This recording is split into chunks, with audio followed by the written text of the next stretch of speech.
आज की कहानी कर्नाटक के बेंगलुरु की है। ये सच्ची घटना 2010 की है। 9 फरवरी के वक्त सुबह के करीब 11:30 बजे कर्नाटक के बेंगलुरु शहर में एक अजीब सा सन्नाटा था। वहाँ एक जगह है अगारा झील नाम से। उसके आसपास का इलाका आमतौर पर शांत रहता था, लेकिन उस दिन कुछ अलग ही माहौल था। बेंगलुरु पुलिस को अचानक एक कॉल आती है।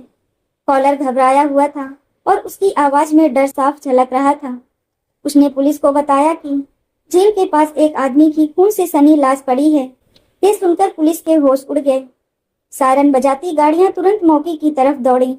जब पुलिस वहां पहुंची तो नजारा दिल दहला देने वाला था।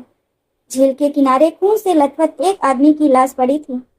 चारों तरफ खून फैला हुआ था और उसकी हालत देखकर साफ लग रहा था कि मौत बहुत ही बुरी तरह से हुई थी। पुलिस ने तुरंत इलाके को घेर लिया और जांच शुरू कर दी। लाश से कुछ दूरी पर पुलिस की नजर एक कार पर पड़ी, जो वहीं पास में संदिग्ध हालत में खड़ी थी। पहली नजर में देखने से यह आम गाड़ी लग रही थी, लेकिन जब पुलिस ने गौर से देखा तो ड्राइविंग सीट पर खून के निशान साफ दिखाई दे रहे थे। यह देखकर पुलिस को यकीन हो गया कि इस कार का और लाश का आपस में गहरा संबंध है। गाड़ी की हालत और खून के धब्बों को देखकर ऐसा लग रहा था कि ये खून इस व्यक्ति का है जिसकी लाश झील के किनारे पड़ी मिली थी। जैसे जैसे पुलिस कार का मुआयना करती गई, उनकी उलझनें और बढ़ती गईं। कार की जांच करने पर भी कोई ऐसा सबूत हाथ नहीं लगा जिससे मरने वाले की पहचान की जा सके। ड्राइविंग सीट पर मिले खून के अलावा कार में कुछ खास सुराग नहीं था। कोई दस्तावेज, मोबाइल फोन या पहचान पत्र कुछ भी नहीं, जिससे ये पता चल सके कि इस आदमी का नाम क्या है, वह कहाँ से आया था या उसके साथ क्या हुआ था। पुलिस के सामने अब कई सवाल खड़े हो गए थे। ये व्यक्ति कौन था? वो सुनसान जगह पर क्यों आया था? और सबसे बड़ा सवाल, उसकी इतनी बेरहमी से हत्या क्यों की गई? वारदात पर मौजूद कार, खून से सनी लाश और चारों तरफ फैली खामोशी, ये सब एक बड़े रहस्य की ओर इशारा कर रहे थे। पुलिस को अब बस एक चीज की जरूरत थी, कोई ठोस सुराग जो इस मामले की गुत्थी को सुलझा सके। पुलिस ने अब अगले कदम की ओर बढ़ते हुए उस कार के नंबर से शख्स की जानकारी निकालना शुरू की। जैसे ही कार का रिकॉर्ड खंगाला गया, एक नया मोड़ सामने आया। पता चला कि ये कार जिस व्यक्ति के नाम पर पंजीकृत थी, वो असल में इस घटना से कोई संबंध नहीं रखता। कार के असली मालिक ने बताया कि उसने ये गाड़ी 4 महीने पहले ही बेच दी थी और वो अब उसकी नहीं है। ये जानकारी मिलते ही पुलिस की उम्मीद जागी, लेकिन मामला और पेचीदा होता गया। जब पता चला कि गाड़ी उस घर में काम करने वाली एक महिला जानकी को बेची गई थी। हालांकि एक बड़ी समस्या खड़ी हो गई। कार मालिक के पास जानकी का कोई ठिकाना या पता नहीं था। उसने सिर्फ इतना कहा कि जानकी उनके घर में काम करती थी और उसने किसी मजबूरी में ये गाड़ी खरीदी थी। अब पुलिस के पास एक नाम तो था, लेकिन कोई ठोस जानकारी के आधार पर जानकी का मोबाइल नंबर हासिल किया गया और उससे संपर्क करने की कोशिश की। लेकिन जब उन्होंने फोन किया तो उनका शक और गहरा हो गया। जानकी का फोन बंद था। अब ये मामला और संदिग्ध लगने लगा। पुलिस को लगा कि कत्ल की इस खौफनाक वारदात में जानकी का कोई हाथ हो सकता है। पुलिस को अब अगला कदम उठाते हुए जानकी का पता लगाने की चुनौती का सामना करना था। इसके बाद पुलिस ने जानकी के मोबाइल नंबर से उसका घर ढूंढने की कोशिश की। आखिरकार वो उसके घर तक पहुंच गए, लेकिन वहां पहुंचने पर उन्हें और भी हैरानी हुई। घर का दरवाजा बंद था और कोई हलचल नहीं थी। यह देखकर पुलिस का शक यकीन में बदलने लगा कि जानकी इस केस की अहम कड़ी हो सकती है। पुलिस जब जानकी का पता लगाने में जुटी हुई थी, तब उन्होंने आसपास के लोगों से भी पूछताछ शुरू की। पुलिस को उम्मीद थी कि किसी पड़ोसी से शायद कोई सुराग मिले। पूछताछ के दौरान एक पड़ोसी ने बताया कि कुछ दिन पहले उस घर में एक आदमी और औरत रहते थे, जो ज्यादातर चुपचाप रहते थे और ज्यादा किसी से बात नहीं करते थे। आखिरकार इन्हीं पड़ोसियों से पता चला कि जिस शख्स का कत्ल हुआ है, उसका नाम अमृत रॉय है। अमृत और जानकी पति पत्नी थे और कुछ समय पहले ही पश्चिम बंगाल के दार्जिलिंग से यहाँ बेंगलुरु में आकर रहने लगे थे। इस जानकारी ने पुलिस के लिए मामला थोड़ा साफ किया, लेकिन इसके साथ ही कई नए सवाल भी खड़े कर दिए। अब सबकी सुई पूरी तरह जानकी की ओर घूम चुकी थी। पुलिस को अब समझ में आ गया था कि इस रहस्यमयी हत्या की गुत्थी सुलझाने के लिए जानकी को ढूंढना बेहद जरूरी था। अब सवाल ये था कि जानकी आखिर कहाँ गायब हो गई थी और क्या वो इस कत्ल में शामिल थी या खुद किसी साजिश का शिकार हो रही थी। इस खुलासे ने मामले को और उलझा दिया और पुलिस ने अपनी जांच को और तेज कर दिया ताकि सच को सामने लाया जा सके। अब पुलिस ने अमृत रॉय के जीवन के बारे में और गहराई से जानकारी जुटानी शुरू की। पता चला कि अमृत रॉय एक निजी ऑफिस में सहायक के तौर पर काम करते थे और बेंगलुरु में अपनी पत्नी जानकी के साथ इस घर में किराए पर रहते थे। एक साधारण सी दिखने वाली जिंदगी जीने के बावजूद उनके जीवन में कुछ तो ऐसा था जो इस घटना की वजह बना। जैसे जैसे पुलिस जांच कर रही थी, उनके मन में ये शक पैदा हुआ कि कहीं ये मामला प्रेम संबंधों से जुड़ा तो नहीं। अमृत की हत्या और जानकी के लापता होने की कड़ियां जोड़ने पर पुलिस का शक और गहरा गया था। जब जानकी का फोन लगातार बंद आ रहा था और उसका कोई ठिकाना नहीं मिल रहा था, ऐसा लगने लगा कि जानकी के गायब होने के पीछे कोई बड़ा राज छुपा हो सकता है। जब काफी कोशिशों के बाद भी पुलिस को जानकी का कोई सुराग नहीं मिला तो उन्होंने जानकी के घर का दरवाजा तोड़ने का फैसला किया ताकि अंदर की स्थिति देखी जा सके। लेकिन जैसे ही पुलिस टीम दोबारा उस घर पहुंची, उन्होंने देखा कि घर का दरवाजा पहले से ही खुला हुआ था। यह देखकर पुलिसकर्मी चौंक गए। पिछली बार जब पुलिस वहां आई थी तो उन्होंने दरवाजा ठीक से चेक नहीं किया था और वो बंद होने का सिर्फ अंदाजा लगा लिया था। जब पुलिसकर्मी सावधानी से घर के अंदर दाखिल हुए तो उनके सामने एक और खौफनाक मंजर था। घर के भीतर एक महिला की लाश पड़ी थी। लाश की हालत देखकर साफ था कि महिला की मौत भी काफी दर्दनाक तरीके से हुई थी। उसके गले पर भी चाकू के वार का निशान था। ये महिला जानकी थी या कोई और? पुलिस को इस अजीबोगरीब मामले की सच्चाई तक पहुंचने की चुनौती का सामना करना था। पुलिस ने जब घर के अंदर उस महिला की लाश देखी तो उन्होंने तुरंत आसपास के लोगों से पूछताछ की। सवाल था कि क्या कोई इस महिला को पहचानता है। पुलिस के लिए यह जानना बेहद जरूरी था कि ये महिला कौन है और उसका इस मामले से क्या संबंध हो सकता है। आसपास के लोगों ने जब लाश को देखा तो एक पड़ोसी ने चुप्पी तोड़ी और बताया कि ये लाश किसी और की नहीं बल्कि जानकी की है। ये सुनकर पुलिस का शक यकीन में बदल गया। लाश जानकी की थी जो कुछ दिनों से लापता थी। अब मामला और भी उलझ गया था। अमृत रॉय की हत्या के बाद जानकी भी मारी जा चुकी थी। जानकी की मौत के साथ ही पुलिस के सामने नए सवाल खड़े हो गए। आखिर जानकी की हत्या किसने और क्यों की? क्या अमृत और जानकी की हत्या किसी एक ही साजिश का हिस्सा थी या इसमें कोई तीसरा व्यक्ति शामिल था? पुलिस के पास अब कई सवाल थे, लेकिन जवाब तलाशना अब और भी मुश्किल हो चुका था। अब ये केस पूरी तरह से पलट चुका था। पहले पुलिस जानकी को अमृत का कातिल समझ रही थी, लेकिन उसकी लाश मिलने के बाद सब कुछ बदल गया। डबल मर्डर की इस वारदात ने पूरे शहर में हड़कंप मचा दिया। अमृत का मोबाइल भी गायब था और ये एक बड़ा सुराग था।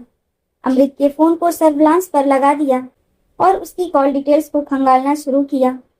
उन्होंने उन लोगों की लिस्ट बनाई जिससे अमृत की बात पिछले 48 घंटों के भीतर हुई थी। लिस्ट को जांचते हुए पुलिस को एक नंबर मिला जो बेंगलुरु से लगभग 70 किलोमीटर दूर कुनिगल इलाके के पास एक्टिव हो गया था। एक समझदार पुलिसकर्मी ने इस नंबर पर महिला बनकर फोन करने का फैसला किया।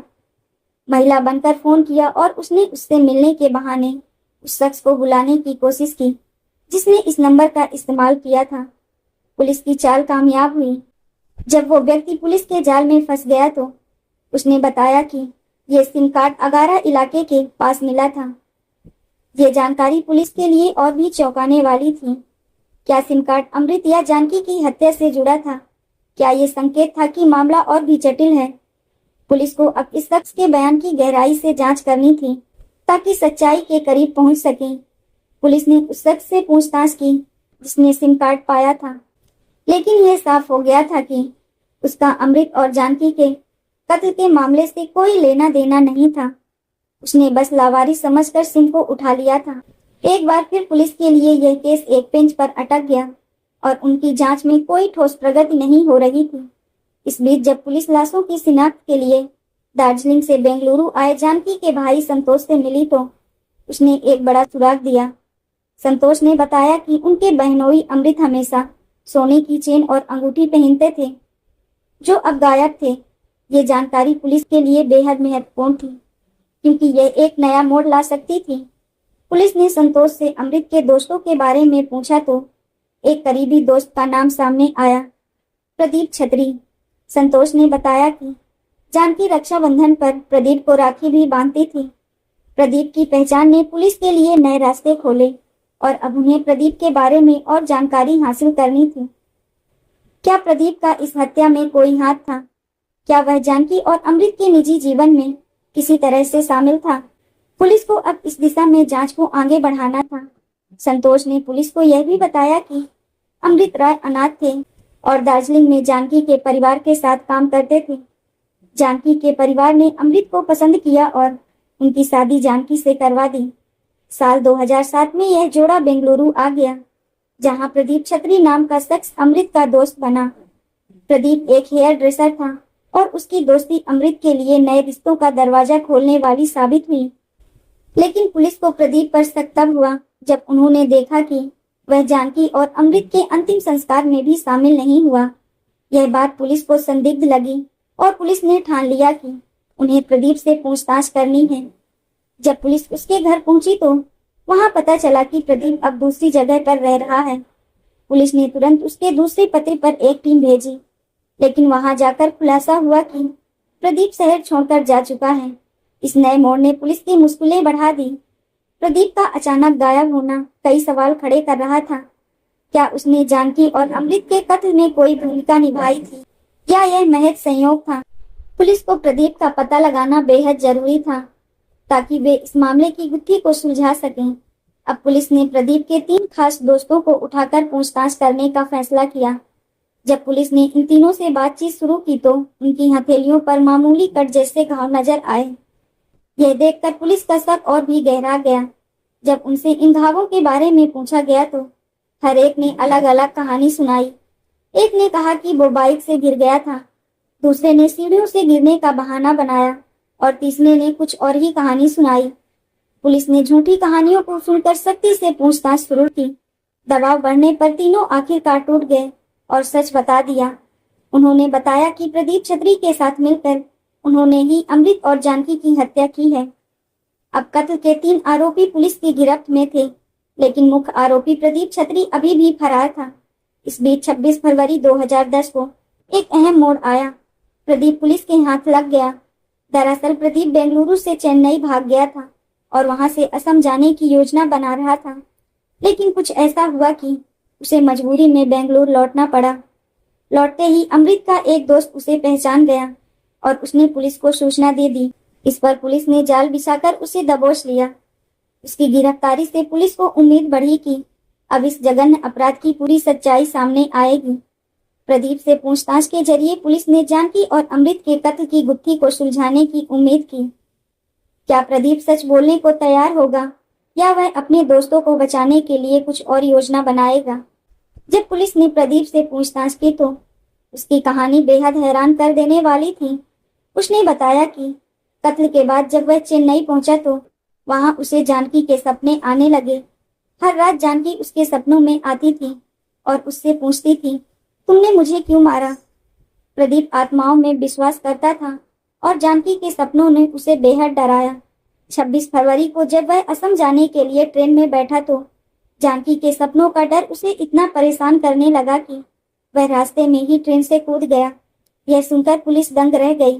प्रदीप का मानसिक संघर्ष और जानकी की आत्मा के प्रति उसका डर इस जघन्य हत्या के मामले में एक नया मोड़ लाया। अब पुलिस को यह समझने की जरूरत थी कि क्या प्रदीप सच में इस डर से भाग रहा था या यह केवल एक बचाव की कोशिश थी। इस कहानी ने सिर्फ प्रदीप के मनोवैज्ञानिक हालत को उजागर किया, बल्कि पूरे मामले की जड़ को भी समझने में मदद की। अगर प्रदीप असम चला जाता तो उसे पकड़ना पुलिस के लिए काफी मुश्किल हो जाता, लेकिन जब वो गिरफ्तार हुआ तो उसने कत्ल की वजह बताते हुए चौंकाने वाली कहानी सुनाई। प्रदीप ने कहा कि अमृत बेंगलुरु में एक प्लॉट खरीदना चाहते थे और उन्होंने बातचीत के दौरान प्रदीप से कहा कि उनके पास 20 लाख रुपए हैं। यह सुनकर प्रदीप ने अमृत को मारकर पैसे लूटने की योजना बना ली। 8 फरवरी 2010 को प्रदीप अपने 3 दोस्तों के साथ मिलकर अमृत के घर पहुंचा। खाना खाने के बाद उसने अमृत से कहा कि वो उसे अपनी गाड़ी से घर छोड़ दे। जैसे ही वे रास्ते में थे, प्रदीप ने मौका देखकर अमृत की गर्दन पर चाकू रख दिया और रुपए मांगे। हाथापाई के दौरान प्रदीप ने अनजाने में चाकू से अमृत की गर्दन काट दी, जिससे उसकी मौके पर ही मौत हो गई। और इसके बाद प्रदीप और उसके तीनों दोस्तों ने ऑटो से जानकी के पास जाने का फैसला किया। तीनों जानकी के घर पहुंचे। जैसे ही जानकी ने दरवाजा खोला, वैसे ही जानकी पर तीनों ने हमला किया और उसे चाकू मारकर हत्या कर दी। इस हाथापाई के दौरान बाकी 3 आरोपियों के भी हाथ कट गए थे, जो उनकी लापरवाही और घबराहट का नतीजा था। हत्या करने के बाद दरवाजा बंद करके फरार हो गए। अब ये स्पष्ट हो चुका था कि ये मामला पैसे और विश्वासघात का था। पुलिस ने प्रदीप और उसके 3 साथियों को गिरफ्तार करने के बाद उन्हें न्याय के कटघरे में लाने के लिए तेजी से काम करना शुरू किया। सबूत इकट्ठा करने के साथ साथ गवाहों के बयान भी लिए गए। जानकी और अमृत के परिवार वालों को इस मामले की जानकारी दी गई और उन्हें न्याय की उम्मीद दिलाई गई। जांच के दौरान पुलिस ने अमृत और जानकी की हत्या से जुड़े सभी पहलुओं को सामने लाने का प्रयास किया। उन्होंने मेडिकल रिपोर्ट, हत्या के हथियार और मौके से मिले सबूत को इकट्ठा किया। इसके अलावा प्रदीप और उसके दोस्तों की गिरफ्तारी के समय की गई स्थिति भी जांची गई। अदालत में मामला प्रस्तुत करने के लिए अभियोजकों ने मजबूत केस तैयार किया। उन्होंने प्रदीप और उसके साथियों की आपसी साजिश, हत्या का इरादा और उसके बाद की घटनाक्रम को प्रभावी ढंग से पेश किया। प्रदीप ने अपने दोस्तों के साथ मिलकर अमृत और जानकी की हत्या की योजना बनाई थी और सभी आरोपियों ने एक दूसरे के खिलाफ गवाही दी। अदालत में सुनवाई के दौरान जानकी और अमृत के परिवार वालों ने अपनी पीड़ा और दुख को साझा किया। उन्होंने बताया कि कैसे इस हादसे ने उनकी जिंदगी को बर्बाद कर दिया है और उन्हें कभी कभी विश्वास ही नहीं हो पाता कि उनके प्रियजनों को इस तरह से छीन लिया गया। आखिरकार अदालत ने सभी चारों आरोपियों को दोषी करार दिया। प्रदीप और उसके साथियों को उम्र कैद की सजा सुनाई गई, जिससे न्याय की एक महत्वपूर्ण जीत मिली। इस फैसले ने न केवल जानकी और अमृत के परिवार वालों को कुछ हद तक सुकून दिया, बल्कि समाज को भी ये संदेश दिया कि अपराधियों को उनके किए की सजा मिलेगी। इस घटना ने सबको सिखाया कि धोखे और लालच का अंत केवल दुख और दुखों में होता है। जानकी और अमृत की यादें हमेशा उनके परिवारों में जीवित रहेंगी और न्याय की यह प्रक्रिया उनके लिए एक नई शुरुआत का प्रतीक बनी।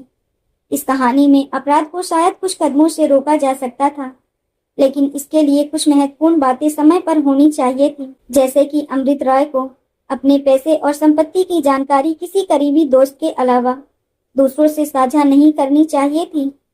प्रदीप जैसे लोगों को उनके वित्तीय स्थिति का पता लगना ही अपराध की योजना का कारण बना। अगर इस जानकारी को गोपनीय रखा जाता तो हत्या की योजना न बनती। अमृत और जानकी को प्रदीप और उसके दोस्तों के इरादों का पता समय रहते लग सकता था। यदि उन्होंने प्रदीप और उसके व्यवहार में बदलाव देखा होता, यह सतर्कता बरती होती, तो शायद वो बच सकते थे। अमृत और जानकी का पुलिस से या पड़ोसियों से पहले ही सुरक्षा के बारे में कोई संपर्क नहीं था। अगर उनके जीवन में खतरे के संकेत पहले दिखते तो वह पुलिस की मदद ले सकते थे या सुरक्षा उपाय कर सकते थे। अगर पुलिस ने जानकी के लापता होने के तुरंत बाद तेजी से जांच की होती तो शायद उसकी जान बचाई जा सकती थी। पुलिस की जांच और कार्रवाई शुरू में धीमी थी, जिससे अपराधी को अधिक समय मिल गया। हालांकि कई बार व्यक्ति विश्वास और नजदीकी रिश्तों के कारण इन संकेतों को नजरअंदाज कर देता है, लेकिन यदि अमृत और जानकी ने सतर्कता बरती होती तो शायद इस भयानक घटना को टाला जा सकता था। हमारी इस कहानी को सुनने के लिए धन्यवाद।